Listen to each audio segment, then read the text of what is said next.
Well, welcome everyone. Hey, Welcome to After Infidelity. My name is Sasani Pettiford, I'm Danielle Pettiford. How are and you? we are here. We are here. We're in different locations. I'm on set in a studio. I got a whole bunch of clothes in the background. I'm in my fitness room, but Danielle is in her office.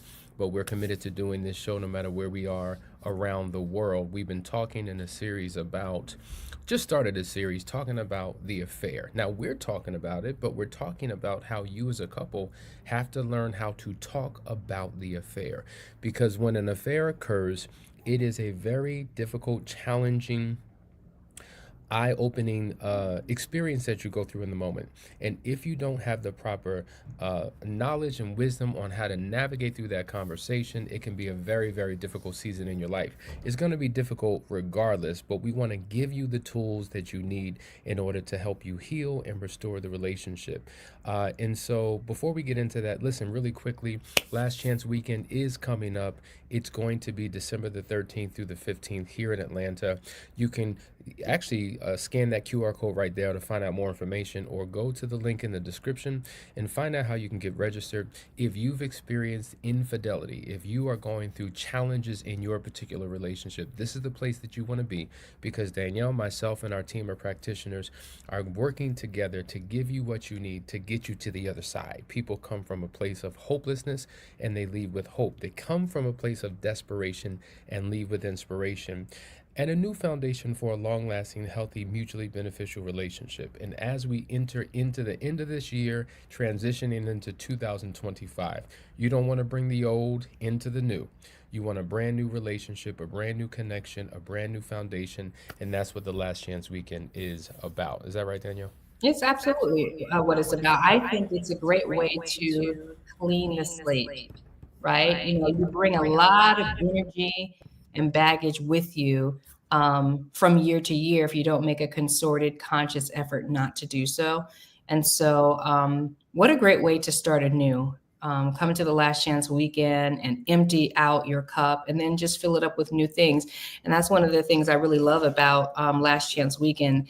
Apart from couples coming to us and they are literally in a state of crisis oftentimes, but the dumping and the emptying takes place, but then the filling of the cup of all the things that they never considered before, right? Who's ever gone to marriage school? No one. You know what I'm saying? So we all, got married and we're figuring it out along the way. And you find out you're not alone in not really knowing Mm. what to do and how to do marriage. And so Hmm. fill up your cup with the right things to go into 2025, it's a powerful thing to do. And I think we need this more than ever now. Going into 2025, this is a different season, a different era in the For world. sure. We need unity, we need oneness, we need connection. I need to know that I got somebody on my side who's got my back. Mhm. And who better than to be that person to be my husband or my wife? Absolutely. So reach out to us. We would love to work with you. But let's dive into the conversation. On yesterday, we started this series and we only hit 2 points. But the first point was setting the stage, why this Mhm. conversation matters. And oftentimes, the former unfaithful person does not want to have this conversation, while it seems that the betrayed spouse is so preoccupied with every detail of this affair, and it is hard for them to move forward unless we talk about it. And so, setting the stage by having the right atmosphere, the right environment, all of those things are conducive. And the purpose is, or the purpose, yeah, the purpose for it would be clarity and closure to be able to move forward. Then, Danielle, and we can pick up here, we talked about preparing for this conversation. One of the things we mentioned, how timing and environment is so incredibly important if we're going to have a healthy conversation. But in addition to the surroundings and the time of the day, we want to make sure that we establish what we would call rules of engagement for effective communication.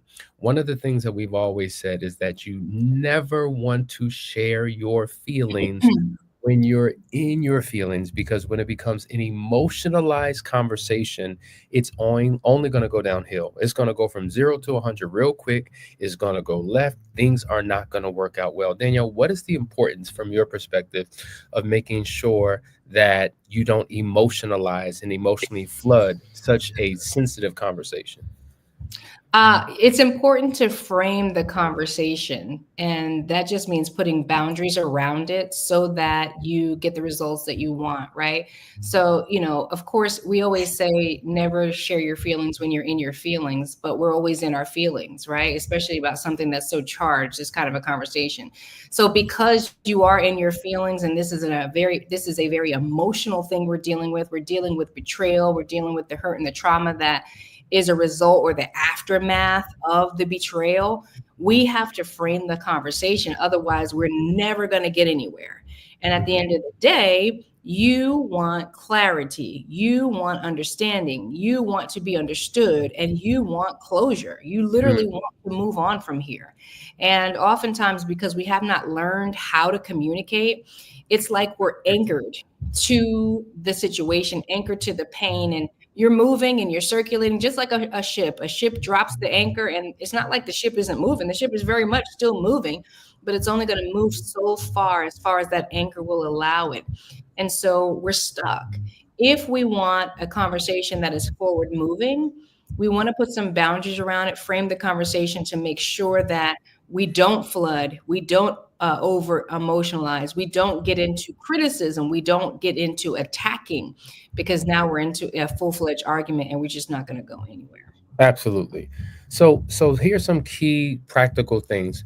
Do not yell, do not blame, do not interrupt. All of the basic essential things that are important to have a healthy conversation. And oftentimes we never really get to deal with the issue because these things now become the issue that we fight over.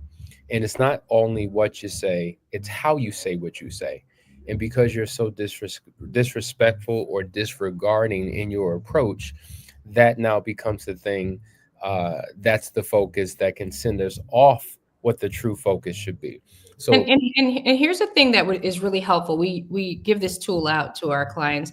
We talk about putting things in categories, right? So we have a method where we will have you just brain dump all of the issues, right? What are the issues that you want to address? mhm, And then you're going to number those issues as in a priority. Whatever is the main priority of what you want to discuss, just discuss that. I think the kitchen sinking happens naturally for most people because conversation has not been had, issues have never been sorted out. And so the moment you get the mic, so to speak, everything is coming out from the kitchen sink. Everything, the fork, the spoon, the knife, the plate, the cups, everything under the mhm, sun. And it makes it very difficult for the person that you're communicating with to focus on one thing because you've talked about so many things. And mhm. so it really does help when you have itemized things of importance and we're talking about one thing. If it's the plate, just giving an example, if it's the plate, we're only talking about the plate. We're asking questions about the plate. We need clarity around the plate. And once we have resolved whatever the plate is, then we put the plate away in the cupboard and we move on to the next thing in the kitchen sink, right? Because there's always going to be a million things to talk about. But if we're talking about how to do this and how to be successful at it, we have to frame the conversation and be specific. Okay, today, when it comes to an affair or full disclosure, there was something that was said during full disclosure that has kind of been weighing on my heart, and I wanted to get clarity on it. If it's one specific thing that was weighing on your heart, it should not bring out every other thing that has been weighing on your heart from the beginning of time, from 10 years ago. Right? So this is how you begin to create a safe space, even for the person that you're questioning, to open up and actually answer those questions because they know that they're not going to be berated. They know that this is not going to drain the energy and life out of them, that this is going to be a never ending conversation. It actually creates a safe environment for both to get what they want. All right. Excellent points. All right. So those are the first two. Let's go to the next. Now we're about to dive into the weeds of things. What to say and what not to say. Now you got to consider the fact that you have the betrayed partner and the unfaithful partner And what they're looking to communicate in this conversation is different. But oftentimes, we don't know the correct approach to doing things. So, the first thing I would say is if you are the former unfaithful partner, it is imperative that you are honest, that you are honest about what has happened. You cannot lie, you cannot omit information, you cannot give a false impression, you cannot suggest something other than what has happened, because what you're doing is creating more distrust. So you have to be able to be open and honest about what has happened. But at the same time, one of the things that you should not say, or one of the things that you should avoid getting into, are the graphic details of the interactions. Now, listen, a lot of times a spouse may want to know exactly what happened, what positions, and how did you, how was it, and da da da. And curiosity killed the cat. You know, for some people, I do believe that you can learn from an affair. You can learn many things from a person's affair. But for some personalities, this type of detailed information can help, and for others, it can hurt, harm, and hinder. And I've known many people who now want to know all the details, but then it impacts their intimacy later in life. So now when we engage in sex, it's very triggering. And now I'm thinking, oh, okay, so is this what you did? And is this what you liked? And okay, that's a new position. Is this what you tried? And so once you have that framework in your head, it's hard to unknow it. And so you really have to be sensitive around the graphic details of what has happened, and really ask yourself, why is it so important that you need to know that, and what is the outcome that you hope to gain from that? Because Danielle, I've seen many people that have made internal vows within themselves. Oh, you two, you will never touch my lips again. We will never kiss in this relationship again because you kissed, or we will never do that technique or that position again because that's what you did. But I then wonder, well, weren't all of these things done? Like kissing, hugging, positions, whatever. What makes you determine that one thing is sacred and the other thing's okay? Because if you're going to come together with your partner, you're agreeing to do certain things that you did with the affair partner, but not others. So it could be a very tricky type of conversation to know how to navigate through. I mean, I 100% facts. I think this all boils down to personality styles. I would want to know every single solitary detail, but I do agree that at the end of the day, it would probably haunt me for a while. At the same time, I think not knowing would also haunt me, maybe a little bit longer. So for those that are need to know people, some people are need to know people, some people are I don't need to know. I don't need to know. I think it's problematic on both sides. Yeah, both Um, are extremes. I'm Both extremes are bad. Yeah. Yeah, I think both extremes are bad. Because if I'm a I don't want to know person, I'm constantly excusing behavior, sweeping it under the rug. I don't acknowledge things. Everybody else can see the level of trauma and pain that you're in, but you just don't acknowledge it, and so you're operating out of a broken state constantly because you just avoid. But those that are need to know people who are details people, oftentimes because they must close the loop, right? In other words, if you have not given me all the details, I cannot close the loop and put this thing to rest. It is haunting me not knowing. Then I think that there needs to be some parameters around what is necessary to know, right? So, going to your point, is it necessary for you to actually know every single solitary graphic detail of how something sexual was performed? I think that's getting into maybe an unhealthy place if I need to literally have the video play in my head of exactly what happened, as opposed to under knowing the details. Sex happened, you know, kissing happened, right? Yes, fondling happened, right? So those are the facts.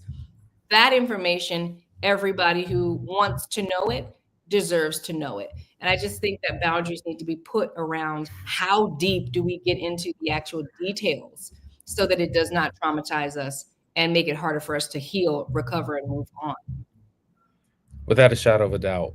One of the other things, Danielle, that I think is important for the former unfaithful person to do is so interesting. I was in a situation just last night where a a person was exposed for the double life that they were living, and everything out of their mouth was a justification, a rationalization, a reason as to why.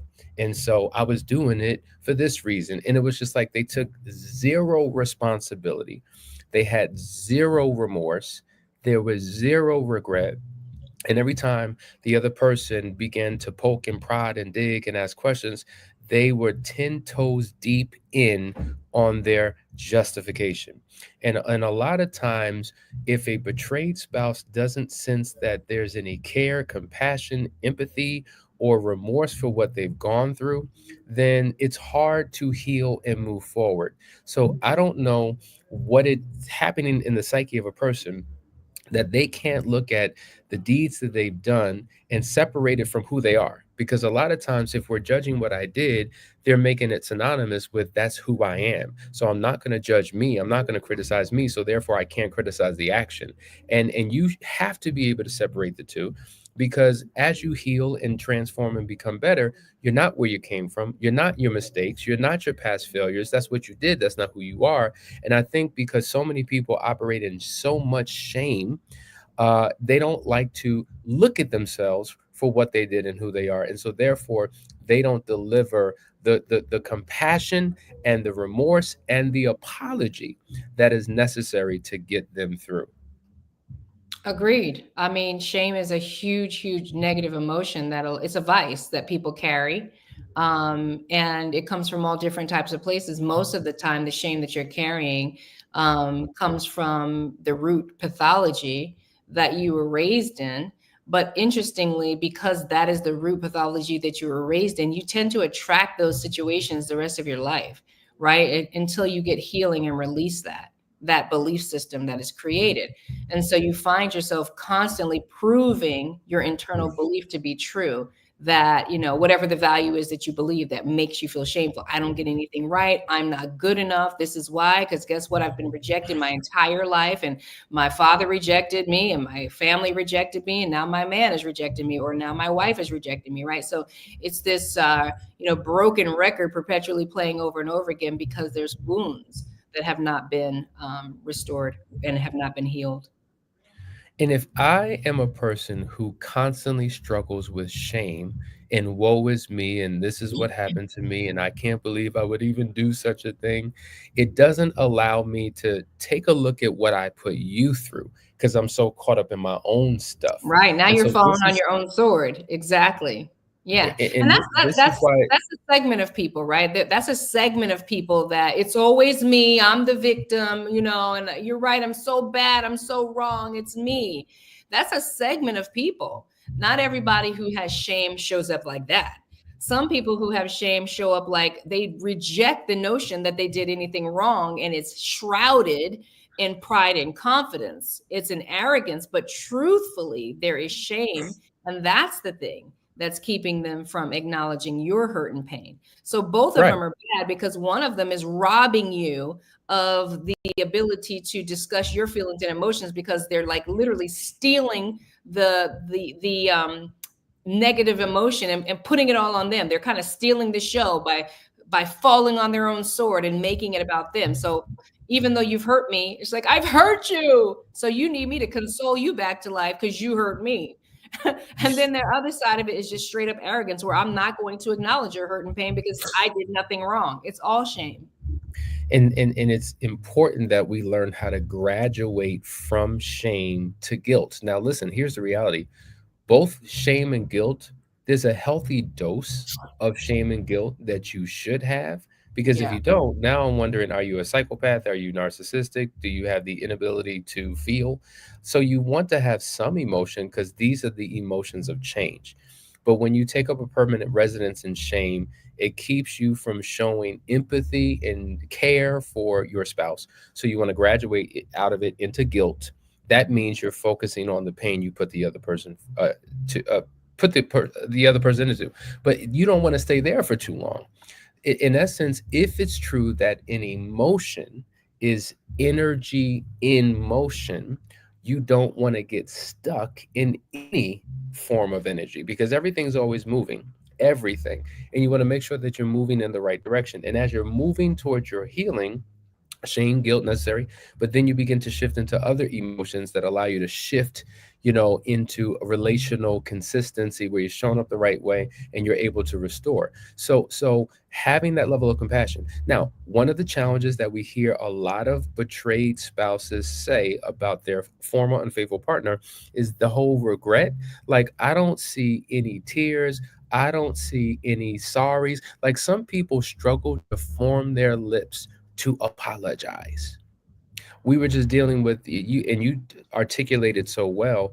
Even when we apologize wrong. But there's an anatomy to an apology. And I think many people get it wrong. They apologize, but they always put clauses in there, buts in there. They're always still trying to defend and protect themselves and their ego in there, and the apologies fall flat. So, one of the things that you have to learn how to do is how to effectively and appropriately apologize. Can you break down, Danielle, the anatomy of an apology and why it's so important? So I'll start with the importance of it. If you think about an iceberg, right? You only see the tip of the iceberg, but beneath it is a whole bunch of other stuff. And that's many of us, right? We're operating with a boatload of negative emotions and experiences that we're holding on to. And at the top of that is what we see. And an apology has the power to unlock all of the hurt and pain that's beneath the surface. We can say, I forgive somebody over and over again without them ever offering us an apology, just because we know it's the right thing to do, just because we know that we should not hold grudges. And I just don't want that energy or that weight on me. Right. But still, once in a while, that thing comes back. The memory comes back. It's pricking your heart. You have to cast it down over and over again because you never really came to any kind of a resolution. The apology is such a powerful tool that we all have the ability to use to release other people from the prison of pain. Mm, It's like a get out of jail free card. But what an apology looks like is somebody coming to the table contrite, knowing that harm was caused, acknowledging honestly and transparently the why and the what's of what happened. In other words, no excuses, right? I did this because I was selfish. I did this because I need therapy and I need to work on myself. It was all me. When you come to somebody with an apology, there should never be any fingers pointing at the person that you're apologizing to. And I think a lot of times people ignorantly think that they're apologizing by making an excuse to say, I'm sorry, I did this, but the reason was because that's not an apology. That's a blame. And we need to mm, understand the difference.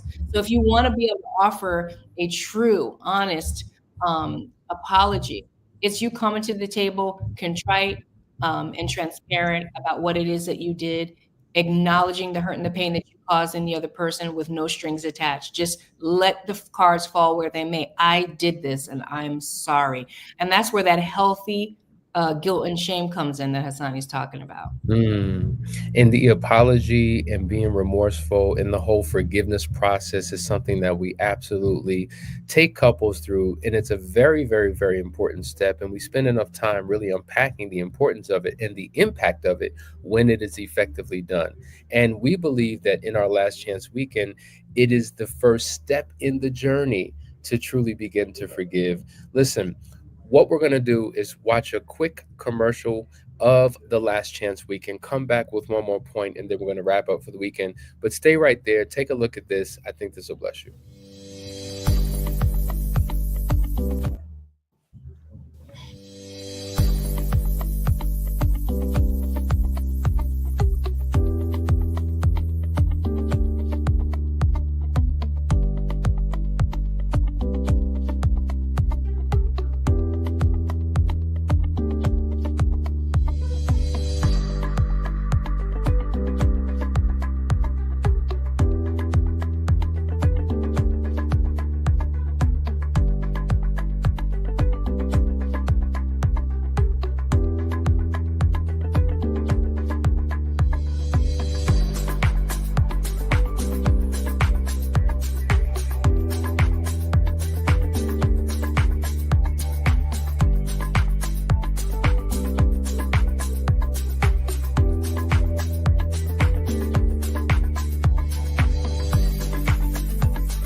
Wow, what an experience. The last chance weekend. It's your opportunity. We have one more coming before the end of the year. It's once again December the 13th through the 15th. If you haven't registered, get in now so that you can get a spot because it's going to be an incredible event. Listen, before we go, really one thing that we want to focus on that that the betrayed spouse needs to do. And I think that this is a problem that we see time and time again. Is the difference between the you and I statement. Like, for instance, there's oftentimes, of course, because the unfaithful partner is the one who's guilty in this scenario, but fingers are constantly pointed, blame is constantly shifted, and it's a what you did to me, you ruined my life, you destroyed this relationship, you. And when we're doing it, it's not like there's not levels of truth to that, but it puts the former unfaithful partner on the defense. And when you're on the defense, your guard is up and you're ducking and dodging, and then like it becomes a back and forth type of fight and struggle. And so, one of the things that would be better to do is to use I statements. I feel betrayed. I feel this, I feel that, because now you're taking ownership of a very real feeling and experience that you're having, and it allows your partner to properly address your issues and concerns rather than always putting them on the defense. So the you and I, like literally, something becomes a loaded statement when we attach you to it. And what we do is we strip it down of all of the potential harm that can happen when we attach an I to it. And it allows to create a safer, healthier environment to deal with difficult conversations. Yeah, I mean, listening to that, I feel the weight of the hearts and minds of the people listening. Like, oh my gosh, I've tried that, and that is why it is so important to have that support system around you. You know, we have a year long program that we just ride right alongside with the couple to support them in all the things to help them move forward. And it's important because when we're in the midst of those challenges like that, where we're having these conversations and we're both fatigued of the situation, both want to move on, but in different ways, right? The betrayer wants to just move away from the thing that they've done that was so destructive. But the betrayed person, they just still need more clarity. They need certainty. They Mm. need to know that they know that they know that you have changed and that they will never go through something like this ever again. And that only happens through a process of investigation and inquiry, right? And that's kind of the way it is in life in general. Everything we do, that's how we operate. We have to inquire, we have to investigate, we have to ask questions and collect data to validate our position, right? I mean, the only reason why you do anything with confidence is because it's been tested, tried, and true. So it's the same thing when we're repairing our relationship with somebody. It's not that I want to necessarily, I mean, there are some people that they just want to punish you. That's true. That is a thing.